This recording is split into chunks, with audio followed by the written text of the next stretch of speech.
Okay, class, let's get started here. This is lecture number 7. And last time we were together, we mentioned a number of things here. Got a big lecture ahead of us today here, folks. I need to kind of hurry through this in review. We talked about Hawaii. I mentioned to you about Queen Liliuokalani. We have America and Samoa. We divided that. The Samoan Islands with Germany. Also, we mentioned these incidents that took place in Cuba.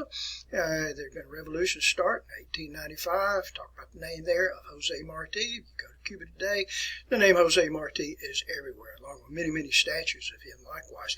The sinking of the Maine. Remember the Maine. Remember the Maine. All right, this led to the Spanish-American War. It was a splendid little war, some people say anyway. I don't think that wars are actually splendid, but nonetheless, that was a title that was given to it there. All right, we mentioned George Dewey. George Dewey, who was the first hero, American hero of the Spanish-American War. He won the engagement there in Manila Bay in the Philippines. We also talked about the Rough Riders. Rough Riders under Teddy Roosevelt. Most people associate Teddy Roosevelt with the Rough Riders. Actually, the unit was commanded by Leonard Wood. All right, a popular American general, by the way. The war ended with the Treaty of Paris, United States. We ended up getting Guam. We got Puerto Rico out of this. We actually paid, if you will, for the Philippines $20 million. And Cuban independence, or so they think is Cuban independence anyway. All right, we talked about Puerto Rico for a few seconds here. Went back to Cuba for a few seconds.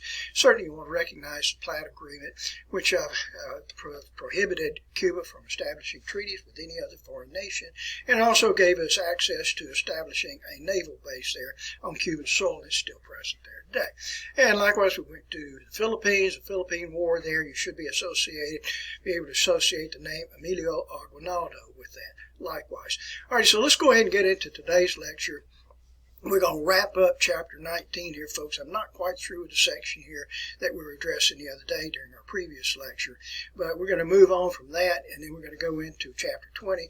It's a long chapter here. There's a lot of visuals I have to show to you folks, and I need to quit wasting time and let's get into this. We're going to make America a better place, and that is progressivism. So let's hold on for a few minutes. Let's go back to my documents camera, and let's wind up the previous lecture that we had. All righty, now for America, for the United States, by now we'd gained an interest in the shall we say, in the Asian area there with the Philippines, and for China. So let's take our attention here to China for a second. And many European nations and otherwise had gained an interest in China. If you take my Western civilization class, we really call it like China was being carved like a melon, carved up like a melon. But England had an interest in China, had a presence there. Italy, France, Germany, Russia, and of course Japan. Japan had fought a war with China and had defeated China. And for President McKinley, the President of the United States, he issued his open door notes. This was actually written by Secretary of State John Hay, which was basically written to the other nations saying that the United States deserved the same right as England, Italy, France, Germany, Russia, and Japan, and having our presence there in China. So sure enough, we did get a presence there. We were not warmly received, by the way. And as a result of this, we're going to see a group of highly nationalistic Chinese. They were martial arts experts, and they rose up in the presence there of all these foreigners. And by the way, Christianity had been issued and had been introduced to China, and Chinese weren't very happy with that. And for these Boxers, who was this radical type militia group here, and they believed that their powers were so great that bullets could never penetrate them. As far as I know, Superman's the only person that is capable of that anyway. And so the Boxer Rebellion took place in 1900, in which these highly militaristic Chinese rose up in the face of these Christian devils, and these foreigners that were present there. They attacked American railroads, factories of those other countries, and ours too, and attacked the embassies of those countries, and all of the emissaries had to seek refuge in the British embassy. And a siege went on for 5 months until finally a coalition of military personnel from the nations I mentioned earlier, including the United States, by the way, and sent this coalition of forces there, and an expeditionary force, and lifted that siege there of these embassies. Now, my friends, that is referred to as the Boxer Rebellion. You can't read my writing very well, but you need to recognize that. That is the Boxer Rebellion. So let's get this away from us here, folks. And shall we move right along? And for the United States, we realize President McKinley realized that we had serious inadequacies in our military. We had experienced this from the Spanish-American War, and so an individual by the name of Elihu Root, who was a corporate attorney from New York, was given the responsibility to overhaul the military. Now, here's a likeness of Elihu Root. That's what he looks like right there. Here's another likeness of Elihu Root, if I can get my thumb out of the way, and you can see what he looked like. All right, so his responsibility was to overhaul the military and just revamp it. And one of the things that he did, he immediately increased the size of the Army from 25,000 individuals, 28,000 individuals, and raised that to 100,000. All right, we're not very far away from World War I here, folks, but can you imagine us, the United States, entering into World War I with an army of 25,000? Well, that's not very many. Neither is 100,000 very plentiful with that. But nonetheless, it was a start. And for Elihu Root, he also established the Army Staff College, and the Army Staff College, which is at Fort Leavenworth, Kansas, by the way, is still present there today. Today it is known as the Army Command and General Staff College. All right, and concurrent with that, he established the Army War College for senior officers. It was located at first in Washington, D.C., later moved out to Carlisle Barracks. And that is where it is present today here, folks. Right there where the Indian School was, I was telling you about Jim Thorpe and the Carlisle Indian Industrial School. All right, I'm proud to tell you, folks, and I don't like to talk about myself, but I'm a graduate of the Army Staff College, Army Command and General Staff College, also the Army War College. In addition to this, Elihu Root established the Joint Chiefs of Staff, who would answer to, and representatives from each branch of service, who would answer to the Secretary of War. We don't have the Secretary of War today. We have the Secretary of Defense. All right, so anyway, and that was the situation that we had there in closing out that chapter here, folks. But I'm going to go immediately back to my document camera here in just a second here, and I want to talk to you about another subject here, which is progressivism. We're going to make America a better place. That's what we're going to attempt to do. Sometimes we can look at this like we're going to legislate morality. We're going to tell you what's best for you. We know what is best for you. We see this quite a bit today, as a matter of fact, here, and I'll give you some examples of that in just a few seconds. But let's go back to our document camera here as we move into our next section on progressivism. And that is what it is known as here, folks, progressivism.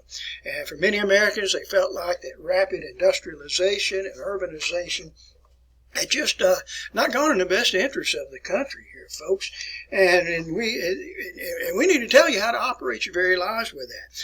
Progressivism was broad. It's like populism.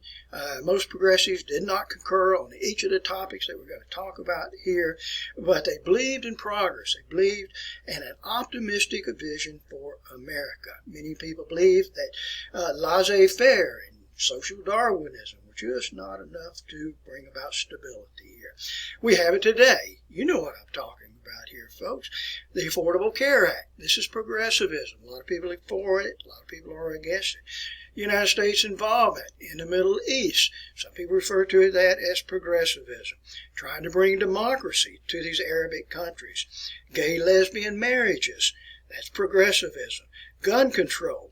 Immigration reform. This is by today's standards here. Legalization of marijuana. Not supporting fracking or fossil fuels in any way. To support, be in support of, or I should say, or try to prevent global warming in America. That would be another example of this. Elimination of fracking. If I didn't say that a few minutes ago with that. All right, so anyway, you kind of get the idea of what I'm talking about with progressivism.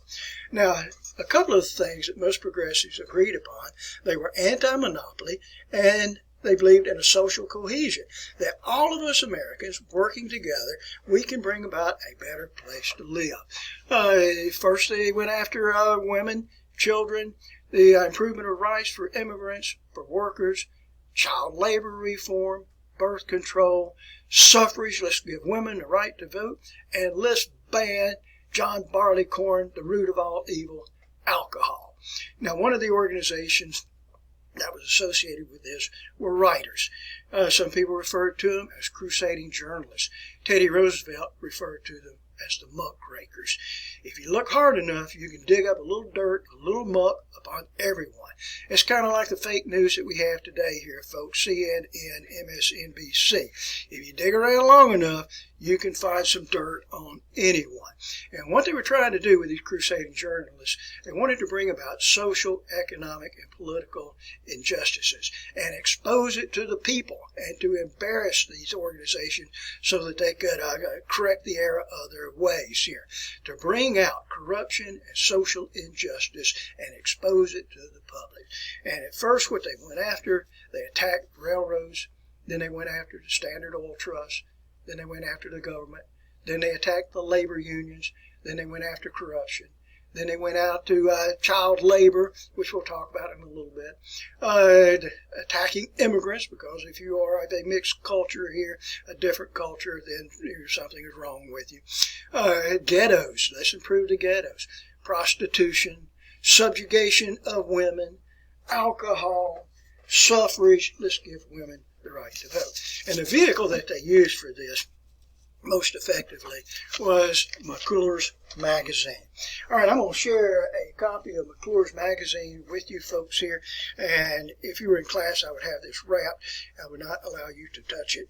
But this is McClure's magazine, which is dates from July 1903. For those of you that have nothing else to do with your hard-earned money, you can go out and spend it on stuff like this, but it's what I like to do here, folks. And if you read here, we have Philadelphia, corrupt and contented by Lincoln Steffens, the true greatness of the Standard Oil Company by Ida Tarbell. In fact, I was reading those articles just a few minutes ago before the lecture actually started here. But that's an example here. Let's see if I can find some. Here. I need to move this for just a second here, folks. It's two of the best writers, known writers here for McClure's magazine was Ida Tarbell and Lincoln Steffens. Lincoln Steffens was a socialist, by the way. I do not know about the affiliation here with Ida Tarbell. Here she is right here, Ida Tarbell. Often you'll see her name in crossword puzzles, by the way, for those of you that do enjoy working crossword. And this individual here, which is Lincoln Steffens, a socialist. But those were two of the prominent writers, that wrote for McClure's magazine. Here's another article here. This is actually just the cover jacket here to McClure's magazine. And if you read this carefully here, folks, Lincoln Steffens exposes another type of municipal graft. Ida Tarbell on the, I can't read that here, folks, on the Standard Oil tactics that they use. But anyway, you kind of get the idea of what I'm talking about here. For McClure's magazine, it honestly was like the National Enquirer of today here. All right, now we'll move away from that, and another thing that would take place here is the social gospel, which made an attempt to redeem the nation's city by fusing religion and reform. Bring religion and reform and bring those together. Two of the best known examples here is Salvation Army. Salvation Army, you know what I'm talking about with that. The Bell Ringers, during the Christmas period of time. It's a good organization, by the way. I'm fully supportive of it, and for most years anyway. I'm one of those annoying bell ringers, up at the mall, but that's okay. I enjoy doing that. And the YMCA, Young Men's Christian Association, and we have a YWCA, Young Women's Christian Association. And I'll say it again, this is an attempt to fuse religion and reform. Okay, so here's another example here, progressivism. What are we going to do with these immigrants, and particularly these immigrant children that are coming into our country here? And so what we established here in many places, many of the large cities anyway, or settlement houses. Now, the most famous one is that of Hull House, which was located in Chicago. And let me try to get you straight on this here, folks, and I'll go back to me for a second here and give you a chance to look away from your notes right there. But what these settlement houses did, and by the way, this is going to spawn the occupation here of social workers. And so we would have an establishment like a house, and the immigrant children would come to the house. Now, they did not live in the house. The social workers, and usually young women, social workers would live in the house, and when the children would come in, then these social workers would educate them with English, teach them the language, help them to assimilate into the American lifestyle with that, So anyway, that's the idea behind the settlement houses. Jane Addams was a lady that was so closely associated with this. I'll show you a larger view of Jane Addams in just a few minutes when we go back to more of a discussion on settlement houses. But let me share a couple of things with you here, and you'll kind of get the idea here. All right, notice the young children here. These young children are all immigrant children, and where the social worker is, she is right here. The social worker's there. She is working with the children, social worker. She lives in the house, but the children come to the house. And down below here, we see in the lower photograph, this is Jane Addams right here with a whole house and a number of the immigrant children that are around her. And let's see if I can find another photograph here. Here's Jane Addams here, tickling the ivories of the piano, and all these young boys sitting around this elderly woman here, just so happy in life. And there's nothing more fun for a 10-year-old boy to be sitting around a piano and listening to an old woman play the piano. I don't know what's the matter with this guy. Somebody apparently amused him in some way, but anyway. Okay, you kind of get the idea about settlement houses here. I ran across this article a few years ago, and I was unaware that they had settlement houses in Inslee's Italian district. So if we have all these Italians that are moving into the Birmingham area, and the men are working in the factories there, in the steel mills, and what happens to the children assimilating into the American population? So they also had, in fact, you can see the TCI smokestacks in the background of that photograph. And so these children would go into these settlement houses. I'm sure that settlement house is not present there today in Inslee. I don't know that for sure. I don't go to Inslee very often. In fact, I avoid Inslee. But anyway. Now, let's see what else we have here. We had some other settlement houses here. South End House in Boston, Henry Street Settlement. That was directed by Lillian Wall. That was in New York, by the way. Okay, so shall we move right along? Now, with the American Industrial Revolution underway, this means that we need managers, technicians, accountants, we need scientists, we need engineers. And where do we get these individuals from? You cannot take Schmidt, the pig iron carrier, who has never had any education whatsoever. All he does, he transports a piece of pig iron from point A to point B, and probably he's not educated. He doesn't speak the language very well, and you can't turn around and drag this guy off an assembly line and make him a technician or an engineer or an accountant. So where do we get those people of that type, those managers, technicians, accountants, and engineers? They have to come from an educated group here, folks. People have gone to school and earned an education. All right, so what that's going to do, that's going to bring about some changes for us here. And for progressives will have let me get this down here for you good folks, will place a commodity upon education and science. Commodity on education and science.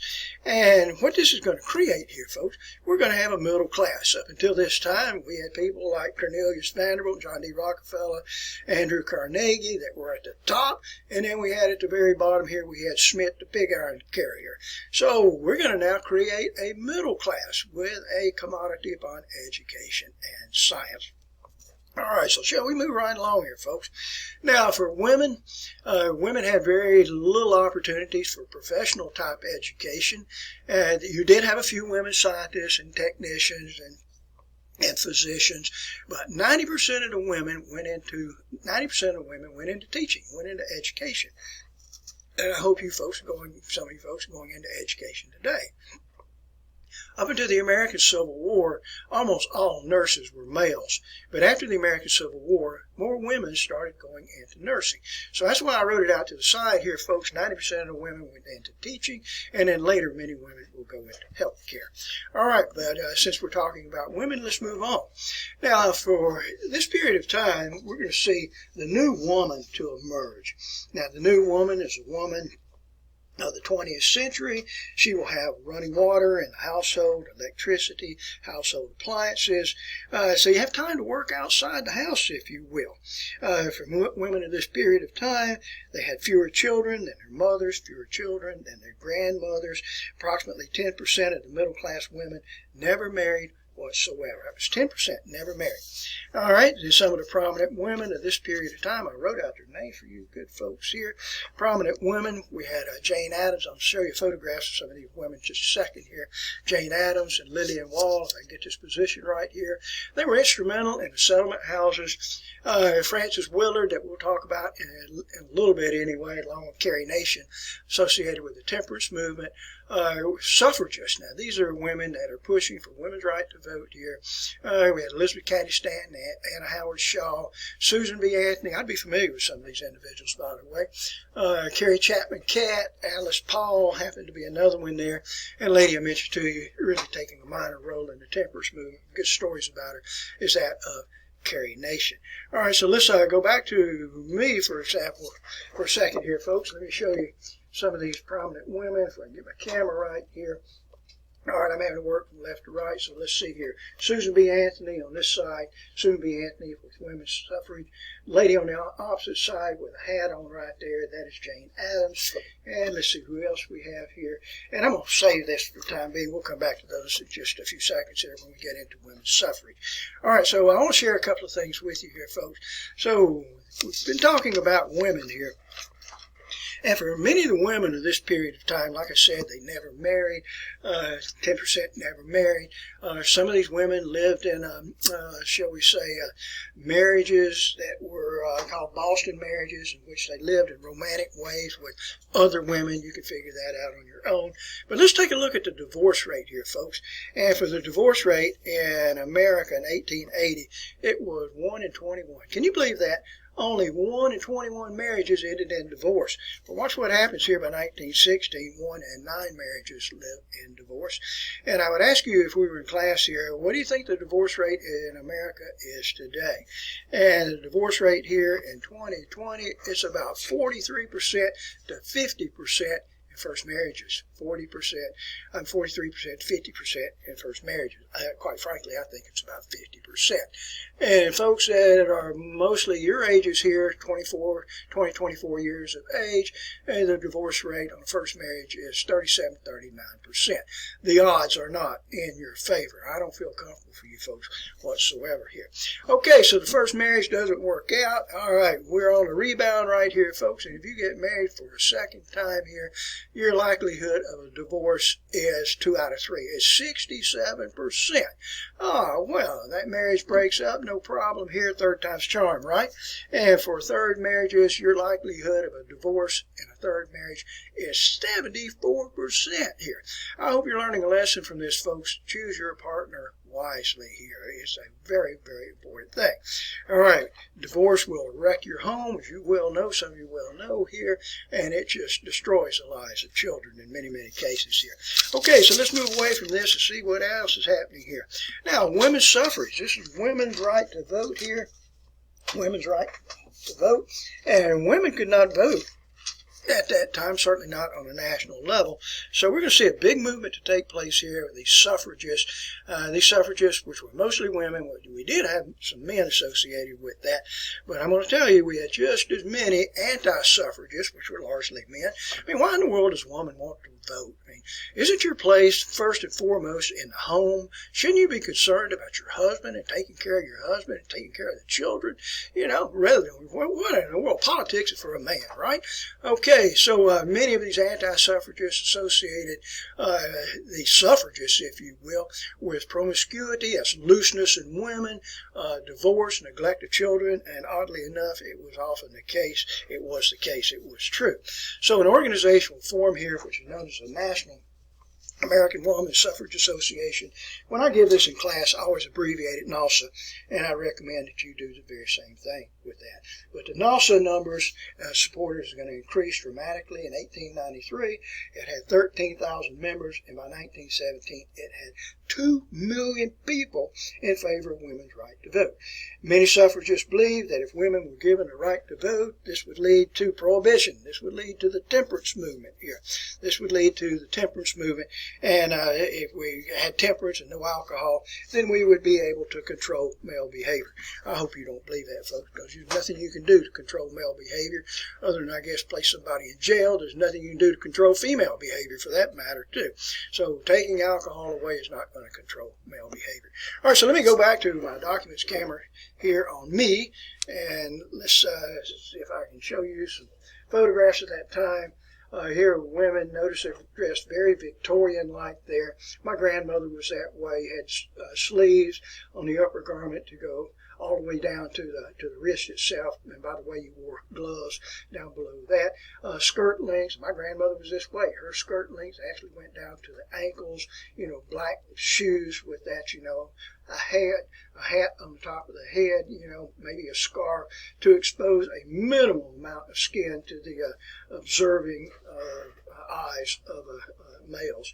And notice the constables here in the photograph here that are keeping an eye on these women to make sure that they don't get out of line. Here's another photograph of women during this period of time, which are suffragists pushing for women's right to vote.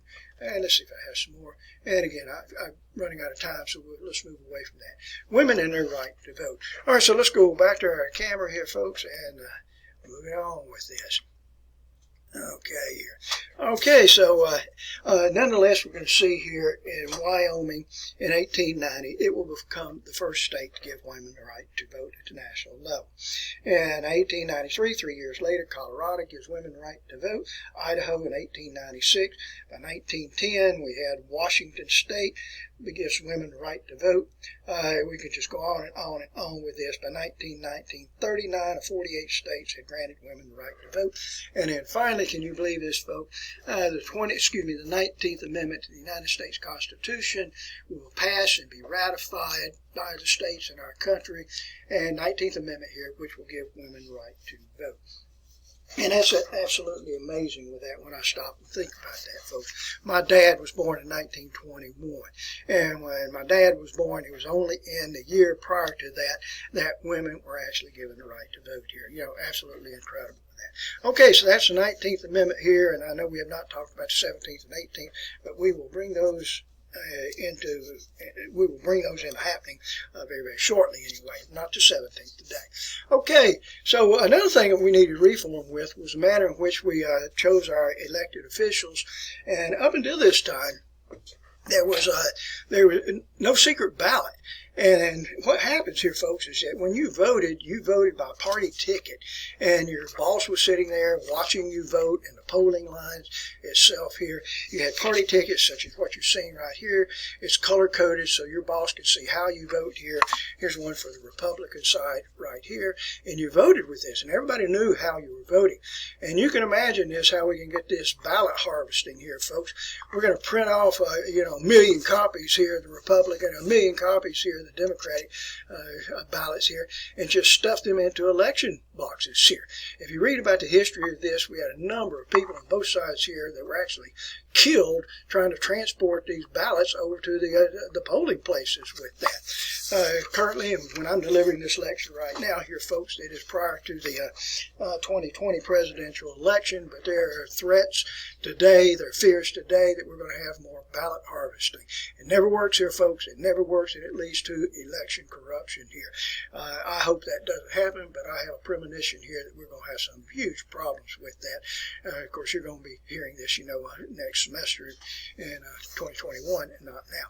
But anyway, that was that. Okay, so for many of these cities, and by the way, we went to the secret ballot, or Australian ballot, and it's certainly a lot more private. But I will share this with you here, folks, where formerly we were having 80% of the population, that were men anyway, that were voting. Now that we had the onset of the secret ballot, voting popularity dropped to about 60%. If your boss wasn't making you vote, you just didn't care. It was just an apathetic manner. All right, now, for many of these cities, they had very powerful mayors, and often these mayors were almost like dictators, kind of like today in some of our larger cities too here, folks. Portland, Seattle, places such as that, Chicago. But for many of these cities, they started revamping their governments there with city commissioners, county commissions, city councils, and it just brought about a more fair way of government here. All right, now I want to share some photographs with you, and again, we're running out of time here, folks, but America had a big problem here with child labor, and we have 1.7 million children under the age of 16 were unemployed. This meant that they weren't going to school or hardly going to school. 25% of the boys and 10% of the girls under the age of 16 were gainfully employed. So let me share some photographs with you good folks here from a period of time here that we're talking about turn of the century here, going into the 20th century. And let's see if I can show you some of these photographs. I got a bunch of them, so I'll probably pare some down. Anybody see anything odd about this photograph? Now, you can judge the time of day here, folks. I'm guessing it's probably early in the morning here, 3 or 4 o'clock in the morning. This young boy, you can gauge his age there, probably about 6 years of age, selling newspapers out on the corner there of New York. Is that where you want your son to be? I doubt it anyway. And we see things wrong with that. Let's see here. Did I get it right or get it wrong here? Can't see what I'm doing. This little girl here, 2 little girls at the bottom, 1 at the top, working in a spinning mill. You obviously see something wrong with that. Here we go. Did I go the right direction here? Nope. Okay. The children here working in a cannery. Actually, the children at the top are shucking oysters. You have to have a sharp-pointed instruments in doing that. Okay, let's see who else we have here. And did I get this one right? Can't ever get them right here. This young boy here, here we go, position it like that, and he's doing something. I'm not sure what he's doing in the cannery or something like that. Probably about 12 years of age. Here we go. Did I get this one right here? Nope, still going the wrong direction here. These little boys here that are working, taking a lunch break, by the way. And here we go. Working in a foundry. All right, I'm tired of showing those photographs to you folks and moving it in the wrong direction. But I hope you all agree with me that we have a real problem with that. So what we're going to do, we're going to reform here where child labor laws are established. And you know the rules better than I.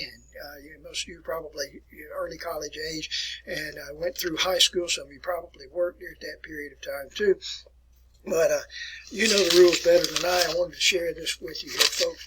And this company, and I'm certainly not trying to point out the name of the company here, a few years ago had a violation of child labor laws right here in Jasper, Alabama, and they had to publish an apology in our local rag, our local newspaper here. I won't even bother to mention the name of that newspaper. All right, so we did have to have reform there, and of course, that's in the betterment of America. And I want to tell you about something else here. And this took place, an unfortunate event that took place on 25th of March in 1911. And it involved a place which is called the Triangle Shirtwaist Factory. And this is located in New York. And they hired immigrants. And for these immigrants, there were women that were working in this shirtwaist factory. And in fact, it ended up being that there were 146 workers, actually a few more than that. And these women, let's see if I can find it here. I can only describe it to you here, folks. But the shirtwaist factory was on the 6th and the 7th floor of a building. And so these women would report to work. They would go up to the 6th, 7th floor, and they would work there with their sewing machines making shirts. But the management felt like that they were malingering, goofing off, going out into the hallways, take a cigarette break or something like that. And so what the management started to do, they would take these women, and after they went to work, then they would lock them into their respective workplaces. So, and then they would let them out for a break, and then let them out at the end of the day when their work shift was over. And you know what's going to happen here, folks. Everybody's worst nightmare, fire broke out, and the women were trapped inside. And so the only recourse that these women had, and by the way, the fire department was called, and the fire department was standing down below with all these safety nets, which you're going to have a drop of 6 to 7 floors. And so the only way for these women to get out, a few of them did manage to escape. They broke down one of the doors with sewing machines. But the only way that they could escape was just to jump from the windows above. And 146 women were killed here in this Triangle Shirtwaist Factory tragedy there in 1911. Let's see if I can find a couple more photographs for you good folks here. And here's a photograph showing you the fire department trying to extinguish the flames. Same photograph you saw a few minutes ago on this side. And ran across this article not long ago, which shows you the pine box funeral for these 146 women, that died in that tragedy there. So, will you believe that we're going to have some reform in the workplace? Well, it's going to take a while here, folks, but it is a beginning. All right, now another individual I talked to you about at an earlier time was that of Booker T. Washington. Let's see if I can find a likeness here of Booker T. Washington. Here he is right here. Founder and first president of Tuskegee Normal and Industrial Institute. And for Booker T. Washington, he felt like that African Americans should learn a vocation, learn a trade, cast down your bucket, start at the bottom of the ladder and climb to the top. Well, we had other individuals that did not accept that. And one individual by the name of W.E.B. Du Bois, William Edward Burghardt Du Bois. Let's see if I have a likeness of him. I'm going to go back to me for a second here, folks. And this is what he looks like here, William Edward Burghardt Du Bois. He was a communist, no question about that, and eventually left our country, went to Guyana, and spent the rest of his life here. But this man was the first African American to graduate from Harvard with a PhD, so he's an educated individual. And what W.E.B. Du Bois advocated is not for African Americans to learn a vocation or a trade, but learn a full college education. All right, learn a full college education. So he was much more progressive than that of Booker T. Washington.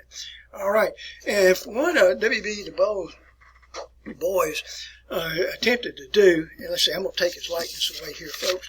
And here he is right here, so you can write his name down, W.B. Du Bois, first African-American PhD. Okay, and what he attempted to do in 1905 was to bring the talented 10th, the most intelligent, the smartest of African Americans, and bring them together at what was referred to as a Niagara Conference or the Niagara Movement. This is at Niagara Falls, but they could not get accommodations on the American side, so they had to go to the Canadian side to get accommodations here. All right, and this will plant the seed, if you will, for this organization, which is called the National Association for the Advancement of Colored People, or in other words, the NAACP. All right, now it's not going to happen right at that very moment here, folks, but it will plant the seed that will lead to the flourishing of this organization. At first, the senior leadership of the NAACP were progressive whites. Today, it is progressive blacks. But anyway, that was the beginning of it right here. And let's see, I want to share another likeness here. Somebody else here with you. And we'll go back to me here for a second here, folks. And not in your textbook, or barely mentioned in your textbook, was another prominent African American. He was a botanist, if you will, and his name is George Washington Carver. I don't think I even wrote his name out. But he worked for a time at Tuskegee Normal and Industrial Institute.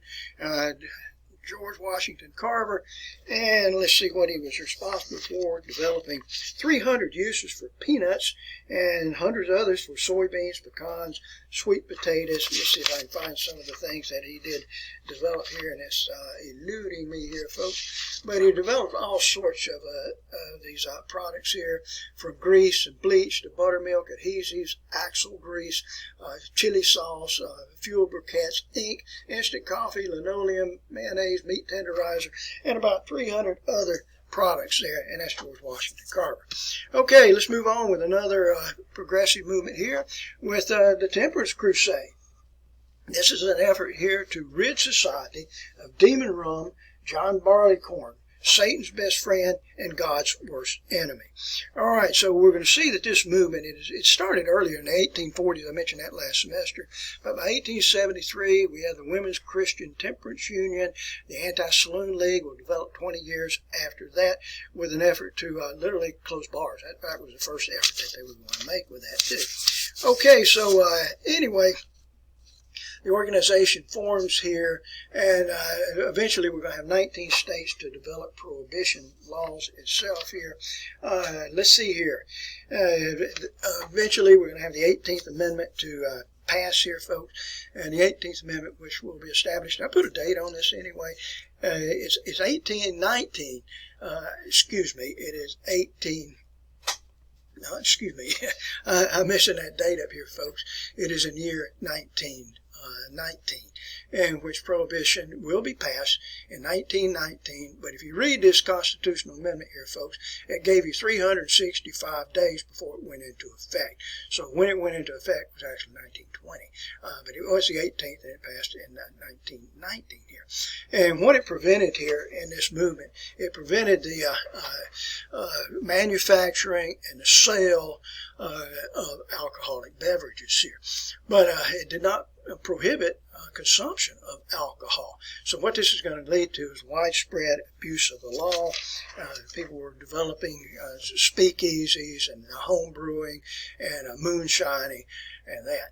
Now I want to show you something here on the map behind me, and I'm certainly not advocating the consumption of alcoholic beverages, but if we look at the map behind me, and I'm going to tell you folks right now, I don't consume hard liquor at all. But if we look at the Canadian border up here, I've been told that there are a lot of fine Canadian whiskeys. I don't drink this stuff here, folks. But that's a big border right here. We have 1,500 federal agents that were assigned to enforce prohibition. That's impossible to do. We go down below me here, folks. You can see where Mexico is down here. Mexico here, a long border here. We're still trying to protect that border, as you well know here. We read that on the news. And I've been told that there's some fine Mexican tequilas that are present down in Mexico. I don't know. I don't touch this stuff here, folks. But 1,500 agents are going to have a difficult time controlling that border between the United States and Canada, the United States and Mexico. Now, I don't know, but I've been told that Cuba has some very fine rums here. Can you imagine trying to prohibit Cuban rums from being shipped into America? 1,500 agents going to support prohibition here and prevent this alcohol from being brought in from foreign sources. You're kidding yourself if you really believe that here, folks. So what I said a few seconds ago, it's going to lead to just widespread abuse of the law.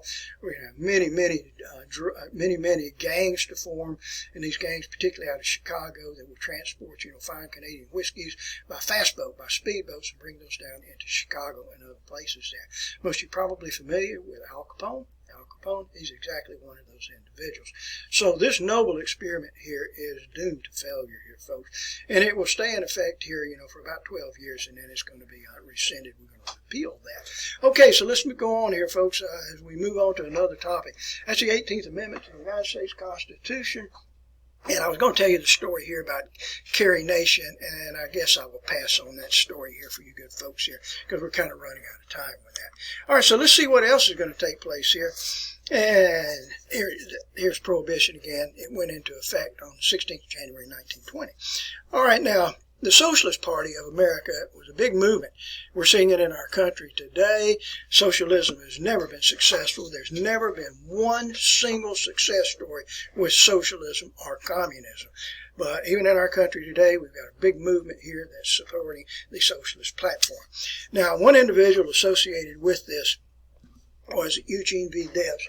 And I happen to admire Eugene V. Debs. I like him very, very much. Not a socialist, but Eugene V. Debs ran for president in 1900, 1904, 1908, 1912, and 1920. He missed the presidential election in 1916, and when we get to 1916, I'll explain to you the reason why he missed that, Eugene V. Debs here. This is what he looks like here, bald guy. If you were in my classroom, I'll show you a photograph on the wall of Eugene V. Debs being released from the federal penitentiary in Atlanta, Georgia, on Christmas Day in 1921. Here's another likeness here of Eugene V. Debs. That is a political poster, by the way. I took that photograph at Eugene V. Debs' home. His home, which is in Illinois, it's in Terre Haute, Illinois. In fact, it's at the Illinois State University here. Here's another likeness of Eugene V. Debs here, devout socialist. More on Debs, by the way. Here's a home of Eugene V. Debs, and I failed to bring out the photograph of his burial site. Here's another photograph of the home of Eugene V. Debs. Terre Haute, Indiana, by the way. It's right there in the middle of the university campus. It is open to the public. They would like a little contribution if you go there, but you can tour the entire home. It's dedicated to Eugene Victor Debs. All right, kind of interesting individual. But the Socialist Party was quite popular here, folks, in 8 of 9 presidential elections from 1900 to 1932.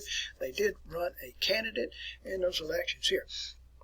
All right, you've seen the name Eugene V. Debs before when we talked about the Pullman strike in 1896, I believe it was anyway. And Eugene V. Debs was the president of the American Railroad Union. Okay, now associated with socialism is a radical labor organization, and this is referred to as the Industrial Workers of the World. They were led by Big Bill Haywood. Did I write the name? And I did write it down for you. And Big Bill Haywood was a socialist. He was a communist, as a matter of fact. And he organized this radical militant labor union, which they call the Industrial Workers of the World, IWW, are commonly referred to as the Wobblies. And it was an organization that was always on strike.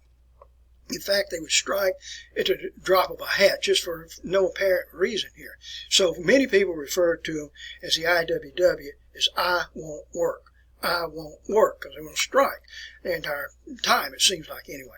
But their undoing, I did not write out the note on this, folks, but their undoing took place in 1917, in which they staged a timber workers strike, and it took place, you can look on the map behind me here, on Washington State, and it also took place in Idaho.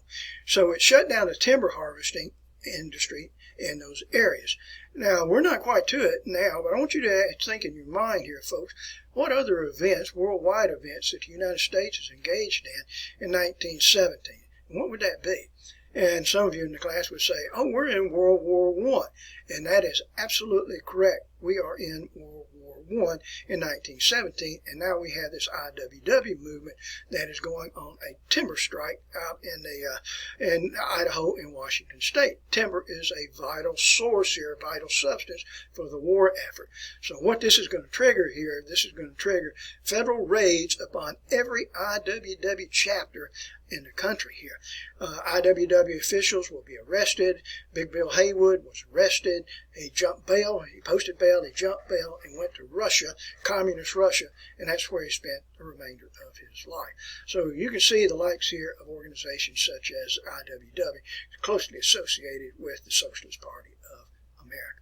Alrighty, folks, we covered a lot of material today. In fact, I thought this lecture would probably take at least 3 or 4 or 5 more minutes here, but I'm going for 46 minutes here, folks. And you have an examination that's coming up very shortly here, folks. Next time we get together, we will have our 8th lecture. I'll give you a review of what you can expect for your first examination coming up. And that's going to be a long lecture, by the way, too, so I'll just give you a little forewarning on that. Okay, start preparing yourself now here, folks. Get a thorough grip on this material. All right, thank you for your attention.